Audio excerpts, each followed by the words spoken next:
lead editor David Burdett. So, PlayStation had a whole lot of slides come out here over the last couple of days. I know we're going to be covering a bit of that. One of the slides was really interesting because it talks about exponential growth on PC. What's really interesting about it is for the fiscal year of 21, they made $80 million. They're projecting this year, fiscal year 2022, they're projecting it to jump all the way to $300 million.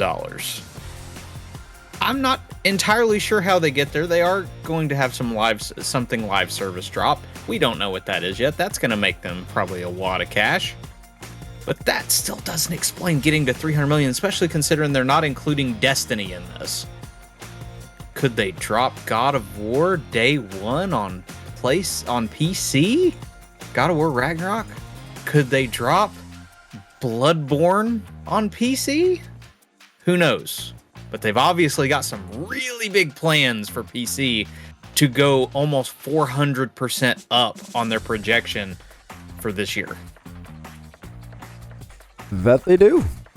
Sounds like it. Guess we'll have to figure it out. Editor Noah Ansaldua. I've been playing Destiny, and let me just tell you one thing that any Destiny player knows, and it's a make or break season for Destiny 2 right now. That's, tongue in cheek, because everyone always says that every season. They say, oh, next season of Destiny 2, that's going to be a make or break season. Right now, it is kind of like, the season right after the launch really does have a lot, or the launch of a new expansion at least, has like a lot of weight on it, because it's like, okay, this is how do we keep the players who were interested in the expansion, how do we keep them on? And I don't know if this one really does it for me just yet. The story is like really good so far, and the Leviathan, like the revamped Leviathan, is really cool. Solo 3.0 on the Warlock is a little underwhelming for me so far. I can see there's like potential for different builds, but compared to Void 3.0, it is like a huge shift in power and like the fantasy, so it's tough for me to get used to, but I'm liking it so far. All right. My name is Anthony Shelton. I am YouTube content creator and writer, and 1 out of 2 of my predictions were true before I started this podcast. I predicted David would say something about Call of Duty and Noah would say something about Destiny 2, and I was correct about one of them. Anyway, I stand by what I said last week. We don't need early announcements for anything. We don't need to know that The Witcher 4 went into pre-production. That's news CD Projekt Red could have kept to themselves. We don't need that news. What we need to know is when the game is coming out officially. That's all we need to know. Maybe have some marketing beforehand. Other than that, it doesn't seem like CD Projekt Red has learned much in the PR department. Yeah, wait me in 2032. True. The assumption would have been that it was already in pre-production if they're like marketing it and they said, hey, we're making a new Witcher game. Like, I would hope they would already be in it, No, it was in pre-production. No. It was in the research stage. That's what they called it. Yeah.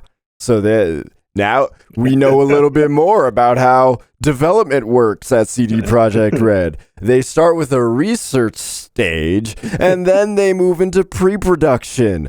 Thanks, CD Projekt. You didn't do anything for anybody. All right, let's move into our trending news. Sony announced that Horizon, God of War, and Gran Turismo are all getting TV shows. Horizon is airing on Netflix, God of War is going to Amazon, and we don't know where Gran Turismo is going yet, but there is going to be something somewhere. That's on top of the fact that, a few shows and movies from Sony that have already been adapted to the big screen or streaming services like Uncharted or The Last of Us, which that's going to HBO, as well as Ghost of Tsushima. Those 2 or 3 come to mind. And then don't forget that there's also Twisted Metal that's going to Peacock. So, Hi. David, what's your first reaction? Well, it's a Twisted Metal. Yeah. I think that's more indicative on Peacock than it is Twisted Metal. I agree. I'm really interested to see it. I think that's really where I land with a lot of this stuff. Halo, I felt really the same way of, man, I'm interested to see what it is. Uncharted, I'm a lot more invested in those characters, so I wanted to see that right away. I'm really invested in Horizon, so I'm really excited to see how they choose to go about it. Is this going to be a full-fledged live action show? Is this going to be a animated show? What time period are they trying to go with Horizon? So that'll be really interesting to see, especially considering that robot dinosaurs ain't cheap to CGI. So the one would think maybe they might try to. I was actually talking with some friends earlier, and we kind of pitched the whole idea of maybe do a prequel of the actual Ted Faro and Dr. Sobek as they were building the Zero Dawn system and everything. That way you could save on the CGI dinosaurs. But I'm looking forward to seeing what happens, because this is the jump. People have been toying around with the video game medium for quite a while. We've seen what feels like tests over and over and over again. This is the leap into it.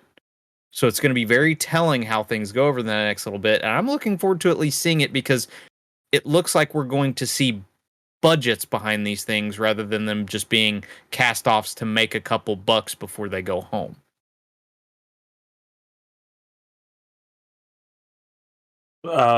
Yeah, so for like God of War, I'm excited about that, especially that going to Amazon Studios. Amazon Studios has like done things like, The Boys, which is a very very gory, TV show, and I think that is indicative of kind of like the kind of pathway they would take for the God of War show. But also, The Boys is it deals with a lot of adult themes and heavy topics, and I think it deals with them pretty well and in like interesting ways. So I think that Amazon could do a great job with God of War, but it really just comes down to like the creatives behind the show itself. And that's why, and I'd say the same with Netflix, because there are shows that really are really great on Netflix and really great on Amazon, and there are some shows that are really bad and they're produced by those companies.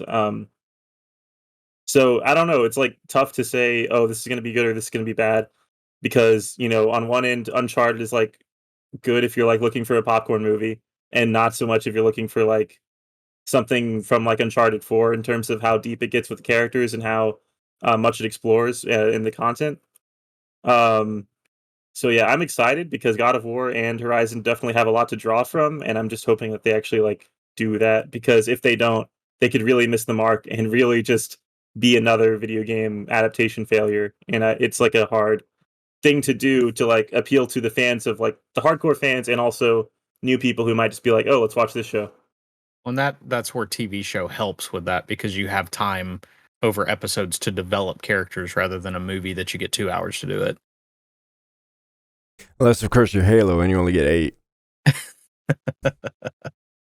That's why I have zero faith in any of this. I know it's different production studios. I know it's different creatives handling these things. But what I have learned after Halo is that Hollywood is going to do what Hollywood wants to do, and Hollywood is going to attract, quite possibly. You might see naked Kratos. Just be ready. Hollywood's going to do what Hollywood's going to do. That's how this works. They're going to try to appeal to the type of people who would watch that type of stuff. And it's not gamers.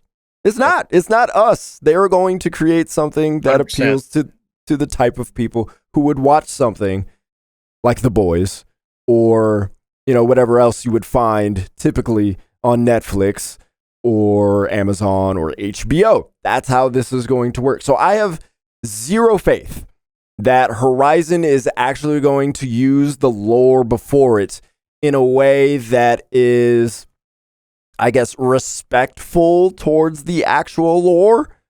If you look at what Halo did, it's not really much going on there that's respectful to the actual lore, at least from what I've heard. I haven't seen it, but I don't really have to watch it because so many people have been saying stuff about it. It's given me enough details to know they're not really using much of Halo's lore to establish a show that goes along with what people typically know. So, David, your hope for a prequel, dealing with what happens before Horizon. No, that's not going to happen. Unfortunately, that would be dope. I would love to explore that, but that's not going to happen. They're going to take Aloy and they're going to make her, I don't know. I don't know what they're going to do with her, but it's not going to have anything to do with the actual lore of Horizon. And I haven't played enough God of War to really know the backstory and all that of Kratos, but don't expect much from that either. I don't know what the frick they're going to do with Gran Turismo. Like, what? This is the story of a car. I cannot. It's gonna be like Cars. Think of. Oh, that would be awful. That'd be, well, I mean, Cars is cool. Neil Blomkamp apparently to be the director. That's who they're talking of Gran Turismo as a movie. Oh wow, that sounds interesting. Like, what are they gonna do? Like Fast and Furious, like Gran Turismo style? I don't. In the Gran apparently, Turismo, there's a speed racer thing coming too. So, I guess Cars is coming back in such a way that people are into it again. Street racing. I don't know what they're gonna do with that because Gran Turismo has traditionally not had any story tied to it. So, what are the chances, you two, that you think Horizon and God of War or even Gran Turismo could be good, Noah? I don't know. I think God of War does have a lot of potential. Like, not even just in the new reboot game, but also like God of War 1 through 3 has a lot of moments that I feel like could translate well to like character moments. Like Kratos' backstory is pretty dark and also pretty like there's a lot to delve into in terms of like flashbacks or like I don't know how they would do it, but I feel like you could do like a parallel between like his past and like his present in like the Norse mythology and like how they compare. Because like, you know, he used to have a daughter and like no one talks about Calliope anymore, but he used to have a daughter named Calliope. He used to have a wife and he killed them because in like a fit of rage. And then because he was basically like a head general in Sparta and he like worked for Ares essentially. And like Ares possessed him, you know, with his war, whatever, to kill his like family, and then after that, that's what started him on the path to like kill all the Greek gods. And then I don't know, I feel like there's a lot there, like in terms of how deep Kratos is in those games that could be explored.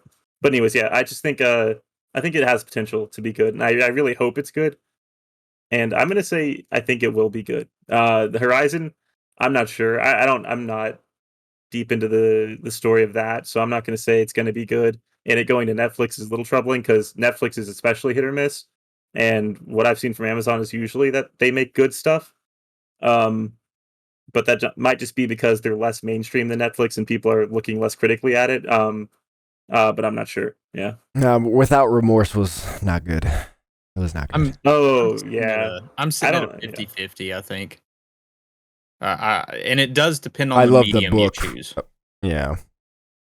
If you go animated, you obviously have a much higher chance with Horizon of it being a little more, as you said, more true to the story. If you're going with animated, if you're going live action, it could be anything. With God of War, and I know I keep talking about what I would like to see compared to what I probably will see. I keep going back to the whole prequel idea, but the prequel idea here would be that you actually see God of War 2018, but the prequel to that, like him actually meeting his wife and having Atreus and all that kind of stuff. And maybe because he's obviously off hiding in the woods at this point. I don't think he was hiding in the woods the whole time while he was married to her. I feel like they ended up having to go into hiding. So maybe explaining the story of why they're going into hiding from the Norse gods and all that kind of stuff. That would be interesting, but it's really 50-50 on everything. I want to see how it turns out, but like you said, that's not a guarantee that it's going to be any good. And if anything is to show us, is equal chance of it being bad as an equal chance of it being good. What we probably have to hope for is that it's fun to watch, really more than anything, and that it doesn't do too much to make us upset, as per Halo. I wasn't necessarily upset, and there were some really great moments, but I wasn't happy with that cliffhanger at all. And my word, Master Chief sleeping with a Covenant spy while Cortana watches. It just That's cinema. It got baby. Hollywooded up quite literally. You aren't wrong. It got Hollywooded. I apologize for spoilers, but yeah, it got Hollywooded. I don't think that was a spoiler. She got Paul Hollywooded. Tass. The Covenant spy got Hollywooded. Oh gosh. Yeah, Paul Tassi, I think, put it out that it's possibly, I haven't watched it, so I don't know. You guys can confirm or not, but that moment is what is supposed to start the fall of Reach. Him sleeping with the cow. Yeah. Like, dear God, tell me that is not true. That is an awful setup. So, there's a reason why I got up on that. You messed me up, David. Sorry. Do you know why Pokemon, the anime, is so successful and has been so successful? Is because it took what the game literally did, recreated that, but also deepened it. All in anime form.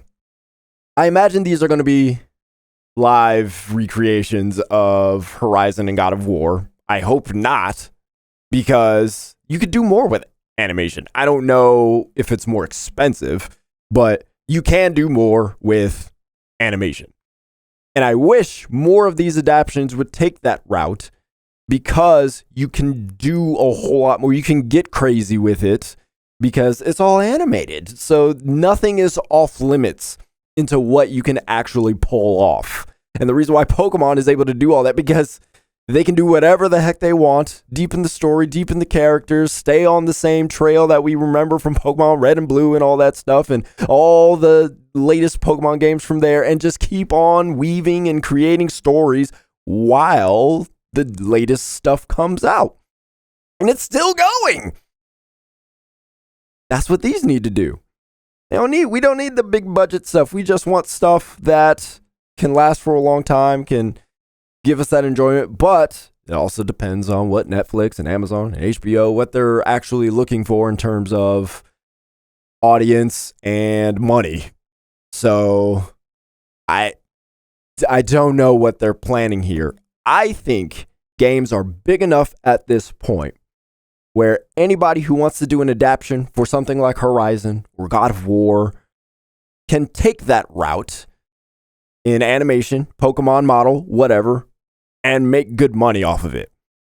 You see it with Arcane. It was really, really good. I guarantee you the hundreds of millions of League of Legends fans watched it and they probably enjoyed it. I don't know if it got through Netflix's mass cancellations, but if it did, great, because it deserves it. But I'm pretty sure it did very well. And it got rave reviews from people who actually give a flip about games.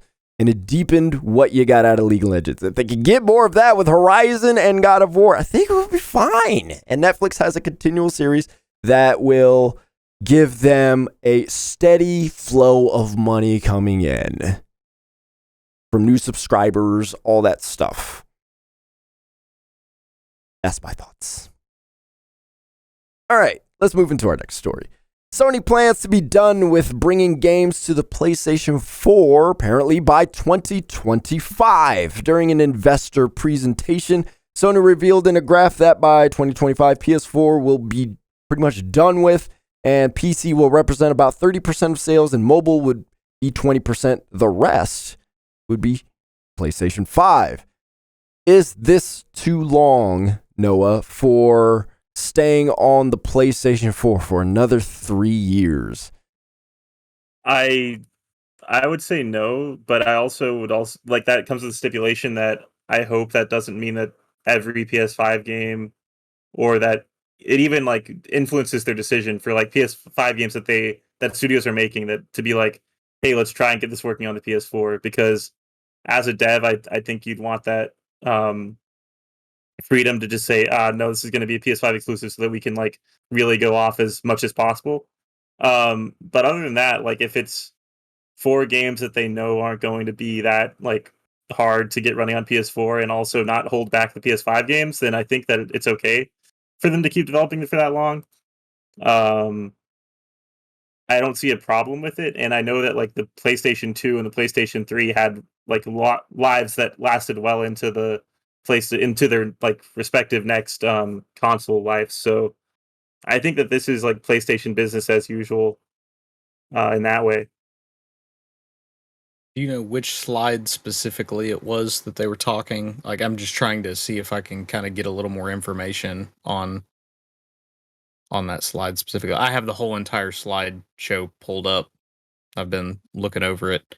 The reason I ask that is because supporting and actively developing brand new games are two very different things. So it'll be very especially considering, I know we don't know a lot about what PlayStation's doing next. We know Ragnarok is hitting PlayStation 4. Spider-Man and Wolverine are the only two, if I'm not mistaken, announced games at this point for the PlayStation consoles, and they are exclusive to PlayStation 5. We're starting to see more like Dead Space and some of these other games that are hitting. They are only PlayStation 5. There's rumors Star Wars Jedi, when they announced that, only be PS5. I don't know how much is going to be done. That's the biggest thing. Not being done until 2025 could be a very minor activity with development, especially since we don't know a lot about future plans. And we don't have a lot announced from PlayStation. It's going to be very interesting to see what happens over the next couple months, especially considering they've got these live service games hitting as well. Do they want to skip PlayStation 4? Because PlayStation 4 would be a prime place to have your live service games, considering there's a humongous amount of people. So it'll be very interesting to see what happens. So I think it's slide number 33 that you're looking for, which anybody who's watching or listening wouldn't make sense. But for your information, David, that's the one. What we don't have is a lot of information of what that looks like, which is what both of you said. So we don't know if this includes developing other games separately from the exclusives. Is this third-party games? What is this? So it's freaky for us as gamers, because if this does include first-party, then it will include, in some form or fashion, holding back the PlayStation 5 version so that it could work for the PlayStation 4 version. Unless they have figured out some sort of development method where they can, have the PlayStation 5 version as awesome as it can be and scaled it back for the PlayStation 4 version so it can work appropriately there. If they figure that out, wow, fantastic. Sony's on another level. But Horizon was incredible for that, by the way. Yeah, absolutely. I'm not suggesting that PlayStation 4 would be really bad and PlayStation 5 not good enough. But there's still a factor of we're not getting the fullness of the hardware. So I get that. You want to get what you paid for. Understandable. And you don't want to wait too long to get there. Well, 2025 is still that's a lot of days away from here. So if that's the case, yes, then that's a problem. But we don't know. So that's the kind of tough part about this. It sounds, in one way it does sound good, because by 2025 you have the date, and we know this console generation is not going to be short. So that's good. Problem is, how many more exclusives are going to be between now and 2025? Like you, David, you mentioned pretty much all of them that are going to be coming within the next year and a half. After that, how many more are we going to get? How many more of these live service games are we going to get between now and 2025? I think they said, are we going to get these first? Are we going to get these first-party games, and then, the live service games are just going to fill in the gap until 20? I doubt that would be the case, but you understand what I'm saying. Those live service games probably would be able to be appropriately between the PlayStation 5 and PlayStation 4, be fine on either platform. But we don't know. I think that's what's the freaky part about this, because that's a long time to be waiting to get the full power out of your console. So another thing that's like interesting from their like slides where they're talking about PS4 versus PS5 in terms of like numbers. Apparently 69% of the total PlayStation Plus subscriber base in March of this year was PS4 users. And then another thing that they mentioned is that That's a lot. yeah, and then another thing they mentioned is the PS4 versus the PS3 in terms of how it was doing this late into the next generation's like life cycle. So in March 2015, the PS3 was at 36.1 million users, and that was 2 years into the PS4's life. And then in March 2022, 2 years into the PS5 life, that's 84 million users on the PS4, and like $151 per active console, like on average, is how much they're making from users. Um, so that is also just like, yeah, that's reason enough to say, okay, well, let's keep putting games on PS4 until we get to the point where PS4 or PS5 is actually outselling PS4 like reliably, because we're not even really at that point yet. Um, but once we are at that point, that's when we can start phasing out the PS4. But right now, they know that that's where a majority of their like loyal PlayStation subscribers are, and where a lot of their users are still. So it makes sense, but I really do hope that it doesn't end up holding back PlayStation's potential when it comes to exclusives coming out. Yeah, like we've talked about. Well, and that's why I'm less worried, just because we already have the only two next games that are official are only PlayStation 5. Mhm. Spider-Man 2 and Wolverine, they both are. And I know it kind of leads us into the next question, but it really is the chip shortage at this point. The demand is one of the highest we've ever seen when it comes to consoles. For PlayStation, they just can't get them out the door because they can't make them right now.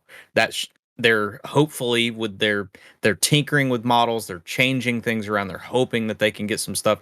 They are looking, and it seems like with some of their projections, you could think that maybe they've just outbid somebody for some chips. Maybe they've figured out a better way to put some stuff together, get some higher yields or whatnot.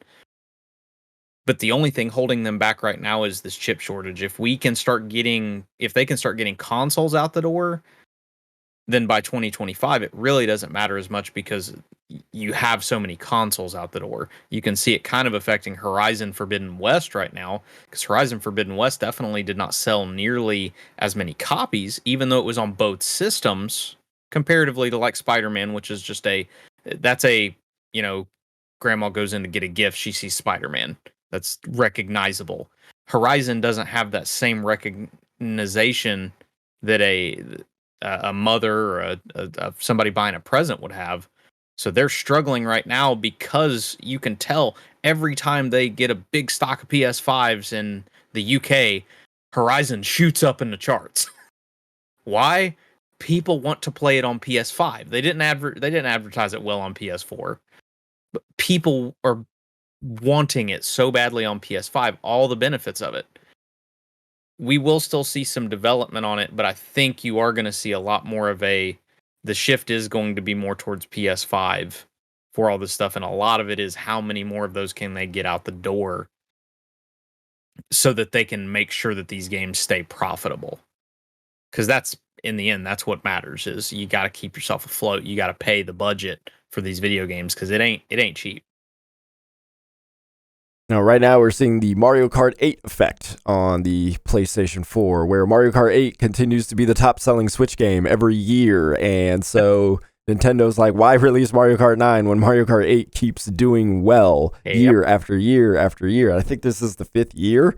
Mario Kart 8 still is the most bought Switch game.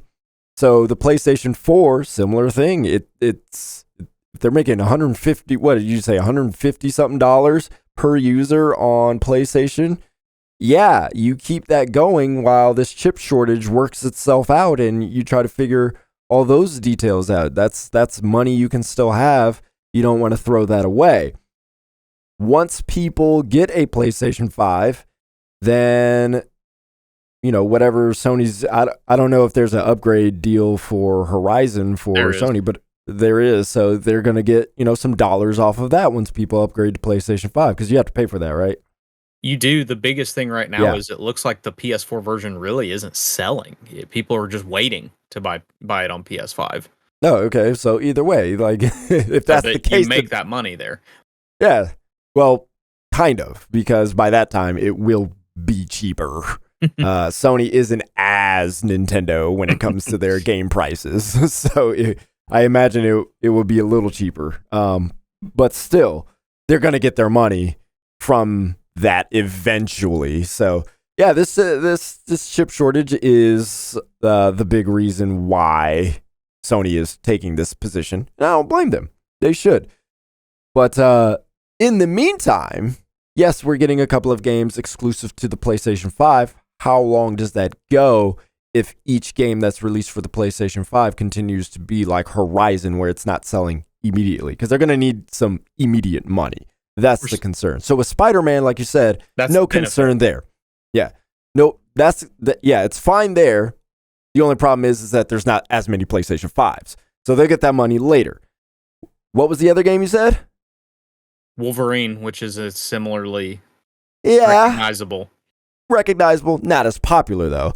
So I don't consider Wolverine nearly as popular as Spider-Man. Mm-mm. The X-Men are up there, but it's not. Yeah, it's the entirety of the X-Men. Not Grandma's gonna look at Spider-Man and Wolverine and go, "Ooh, yeah, Spider-Man." Plus, it'll probably be M-rated. Spider-Man looks so cleaner, This is true. This is true too. Yeah. So you got to factor those things in. It will sell, but if God of War is going on the PlayStation 4, right? Yep. Okay, so there's the difference. I do think God of War probably will sell a lot better on PS4 than Horizon. You think so? I do. I think it has a much more rabid base that is. I do think it's obviously gonna sell well on PS5, but I think it'll sell better. My question then is: are people going to wait because they want to play it on the PlayStation 5 like they did Horizon? It's not like people don't want to play Horizon. It's that people want to play it on the PlayStation 5. Yeah. So will people take that approach with God of War? Why would I play it on the PlayStation 4 when I could play it on the PlayStation 5, pay whatever upgrade fee instead, and go with that? Or, just pay it straight up. I think people will break down faster on, if I can't get a PS5, I'm more willing to do that than with Horizon. Because with Horizon, you had Elden Ring to be like, oh, I'll just play Elden Ring then, and then when I can get a PS5, I'll play Horizon. When God of War comes out...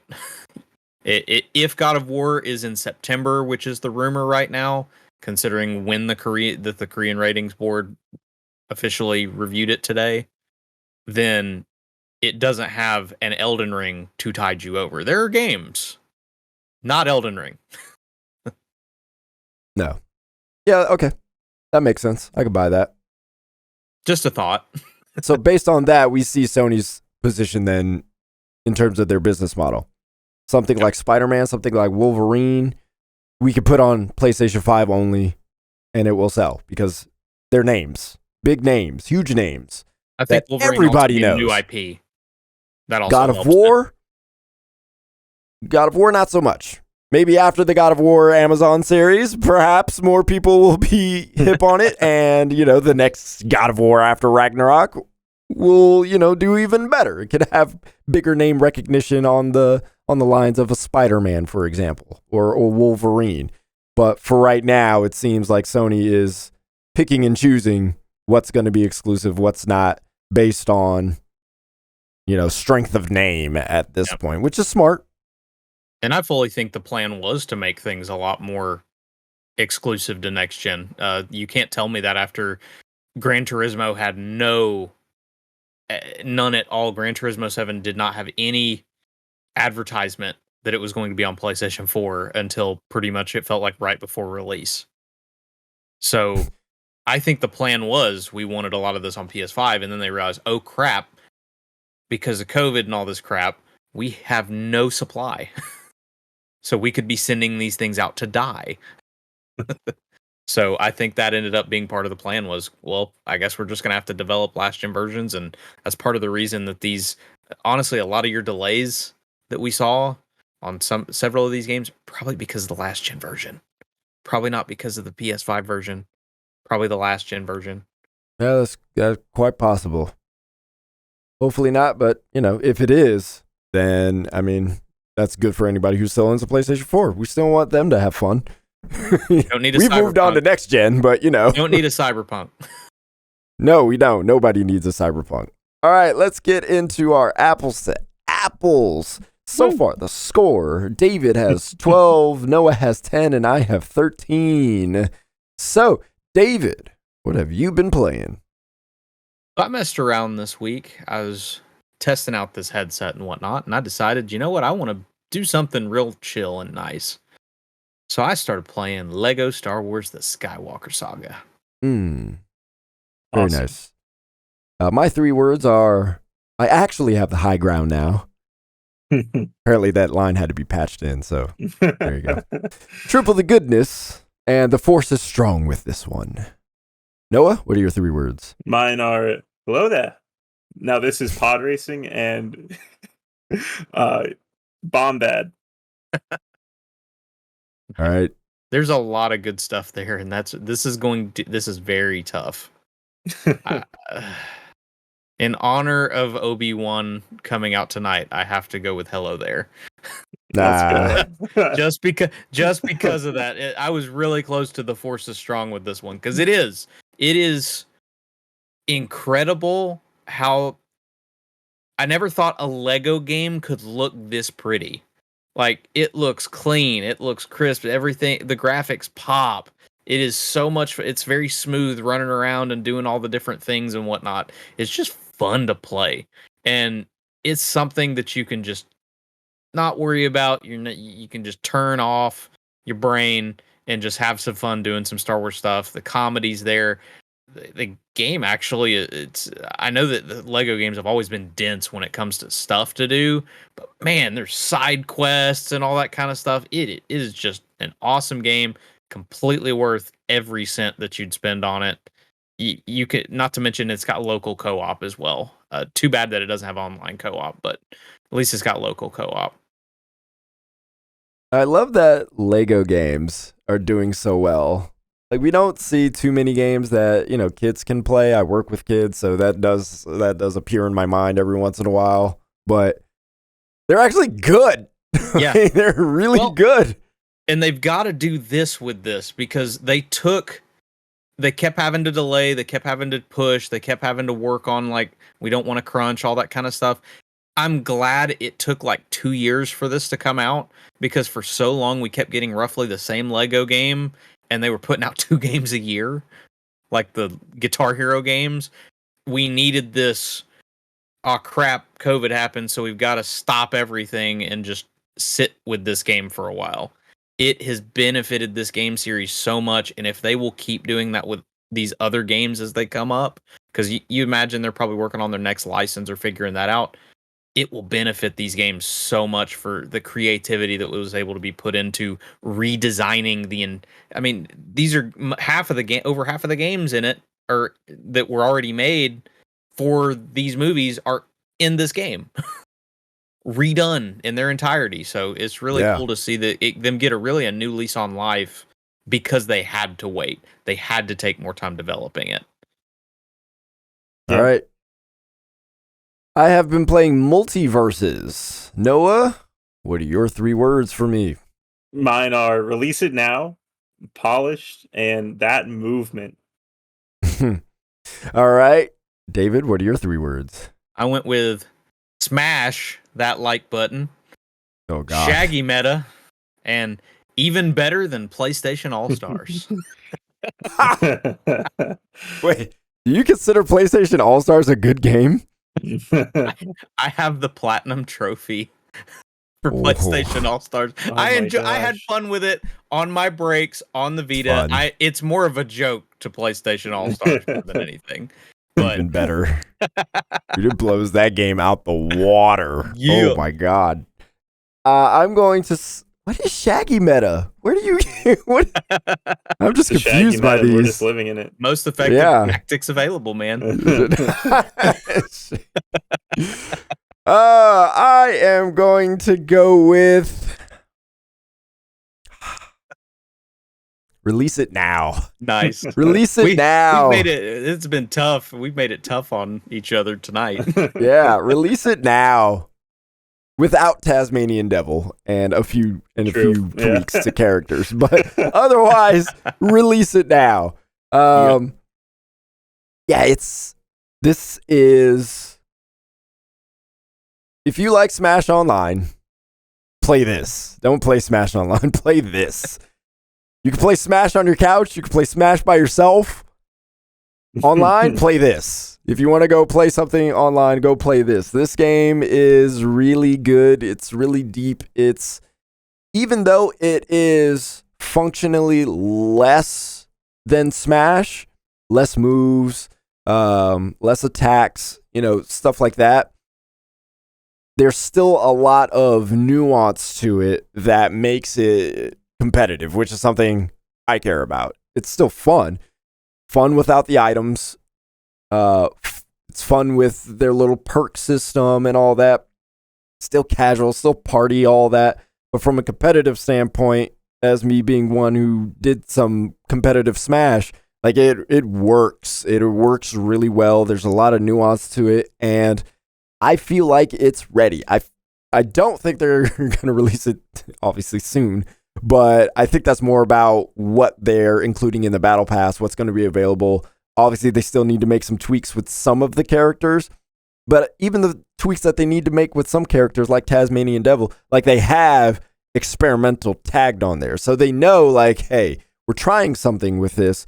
We know there's going to be problems, so don't get too frustrated with us. But I like that. Just those little details let us know, like, you're looking at it, you're constantly tweaking, you're constantly examining what's happening, and they're trying to make it as good as possible. So, play your first games, the ones who developed Multiverse, I would say, just buff Wonder Woman a little bit. All right. Noah, what have you been playing? I will say that I was playing Multiverses also, and it is such a blast. My friend has been playing it a lot more than me. He's like a top 50 ranked Harley Quinn in the game, because it tells you like what your rank is in the game. Oh, I switched to Harley, yeah. And he's like top 500 or something. He's gotten to like the top 500 rank overall. Like, it's insane how much he's been playing the game. But yeah, I've been playing Destiny 2 Season of the Haunted a little bit. It came out on Tuesday, so I hopped in there. Bit. Yeah, just a little bit. I mean, I really haven't delved as much as I would typically into this season. Yeah. All right, my 3 words are burn, baby, farm all day, and solar eclipse. David, what are your 3 words? I went with that wizard haunted the moon. Little early for Halloween there, Bungie. And Looter Spooker. Oh man, I really like that little early for Halloween there, Bungie, because it's like, that's exactly what we said. We're like Festival of Lost isn't happening. Like, Halloween isn't happening.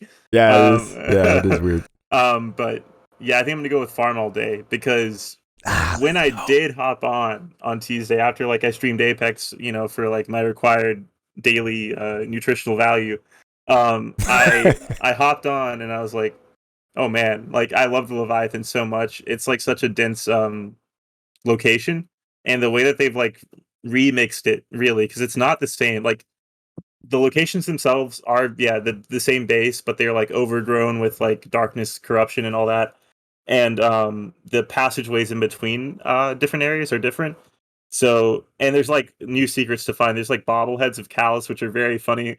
And then there's like secret enemy spawns that just happen randomly, and it gives you the feeling of Destiny 1, like when you first launched the beta, or like when you first got on for like to play the story, and you just like see like your screen flashes blue and the whole world turns blue for a second, and like a public event happens and you see a flavor text in the bottom left, and the flavor texts are so good. Like, that's it's something like that doesn't really matter in the long run, but like it just makes you feel like so into it. Like, you'll see a brief like you'll see a text, and it'll say like a red laser briefly flickers over your ghost, and you're like, oh shit, because like you don't want your ghost to die, but that's like what it sounds like. So you have to like go find this enemy, take him out, and then you get the loot that they drop. And that loop is pretty satisfying so far. I did the first weekly story mission, and that's also good. more Crow content. I know a lot of people don't like Crow, but those people are wrong because Crow is goated in terms of like being an actual character in a Destiny game, and he's indicative of like a larger thing. He's not the only character now because we've got a lot of good character development. Crow's cool. But yeah, Crow's dope, and his path and his like story progression. I don't even know where it's going. I have no idea what the end goal for Crow looks like. So yeah, I'm excited to come back every week for the story, and I'm excited for the dungeon coming out tomorrow. Yeah, but it's a good season so far. I think Crow just in general, and I'm just Destiny talk real quick, but bringing back Crow as a guardian is like one of the most interesting twists ever, because it's so like good. How do you handle that? You know, like that is a real question I think any like Destiny person would have. And then Bungie was like, all right, let's turn Crow into that thing and let's explore that. So like it's a really interesting, and he has like no idea of his past, right? So like this is but everybody's like, no, you were somebody different. He's like, no, I don't know who you're talking about. I am who I am now, right? But everybody's like, I don't know if old Crow's going to come back. You know, Prince Aldrin, is he going to come back? So I think that's dope. I can't wait to see what they're going to do with Crow. All right, David, what have you been working on? Well, if you go onto gamingtrend.com, you can see we just dropped our review for these bad boys, the SteelSeries Arctis Nova Pro Wireless. I gave them a perfect 10 out of 10 because they are the best headset you can own. However, you're going to be spending money for the best headset you can own, as they weigh in at $350. So not necessarily for everybody. Beyond that, I am about to jump into reviewing Gas Station Simulator, because that looks like what we need right now. Ton of fun. True. Oh man! Make sure to jack up those prices. Oh yeah, the gas make it as realistic as possible. Oh God. Oh man, no, it does sit. I've seen nothing but hilarious things about it, so looking forward to messing around with that. And I've also got a video to do of. We got sent, I think I've been talking about this for like 2 weeks because I really need to do it and I just have not done it. But we've got some Call of Duty scented candles to open and show to the world from Wick and Skull. So just need to actually do it. So shout out to all the simulator devs out there, because they know what they're making, and they know in order for it to sell, they have to do it in such a way that is quirky enough, but interesting and realistic enough too. And there's so many that make it work.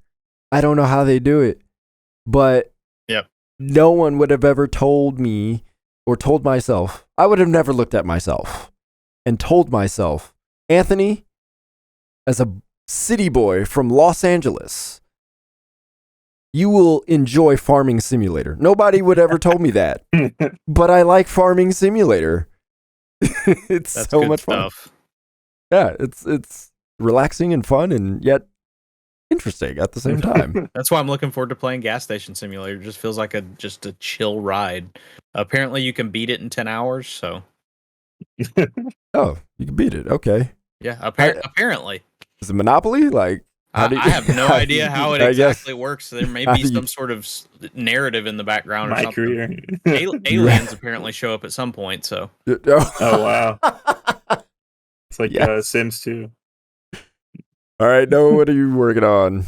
If you scroll down a little bit more past that SteelSeries headset review, you'll see my review of Soundfall.